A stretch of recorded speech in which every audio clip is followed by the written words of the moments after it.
that's caught all of your attention. I really do need you all to pay attention for the next few minutes as we discuss upper and lower bounds. What we're looking at is finding the real zeros of polynomial functions. And what we're using the upper and lower bounds theorem or test for is to show us the closeness or to narrow our search for real zeros. So first what we have to start out are the rules of the upper and lower bound test. First, let f be a polynomial function of degree that is greater than 1 or equal to 1 with a positive leading coefficient. What I need you to think about is suppose that f of x is divided by an expression k minus x using synthetic division.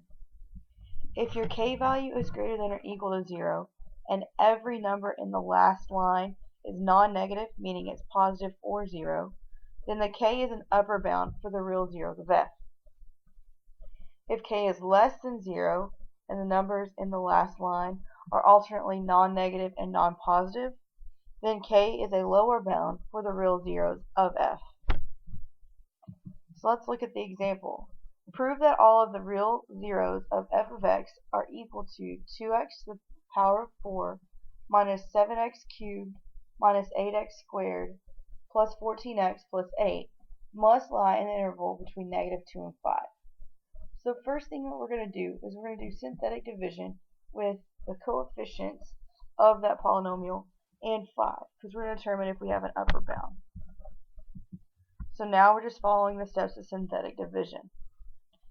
Carry down your 2, then we have 5 times 2 is 10, negative 7 plus 10 is 3. Follow along, 5 times 3 is 15, negative 8 plus 15 is 7.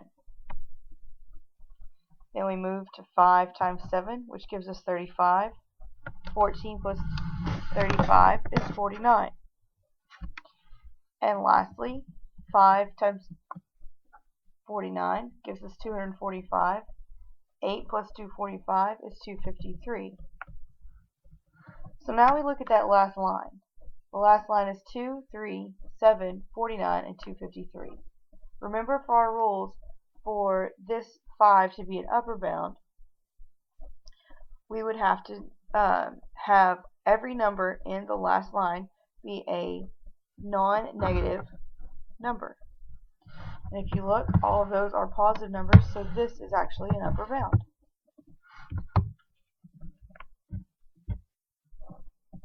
Next, we're going to take the negative 2 and do synthetic division using it. Bring down your 2, your leading coefficient. Negative 2 times 2 gives you negative 4.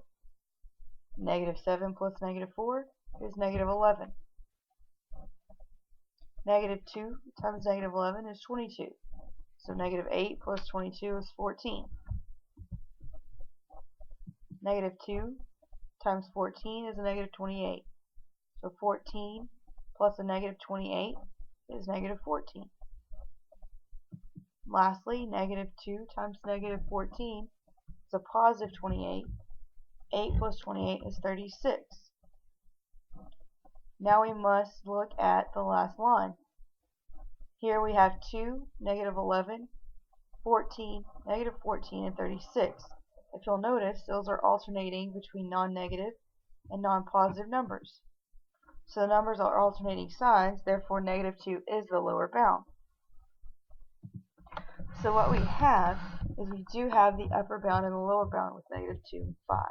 That means that our real zeros have to fall between those two numbers, negative 2 and 5. Alright, today seems pretty easy. It's looking at the synthetic division and the real zeros of polynomials. Yesterday we looked at the beginnings of synthetic division and the rational zeros theorem. Today you're going to be working with both of those and the upper and lower bound. So make sure you get to work. Your assignment from yesterday is due and your assignment for today is due. We will be grading those at the beginning of class. I hope that y'all have a great day, and I will see y'all tomorrow.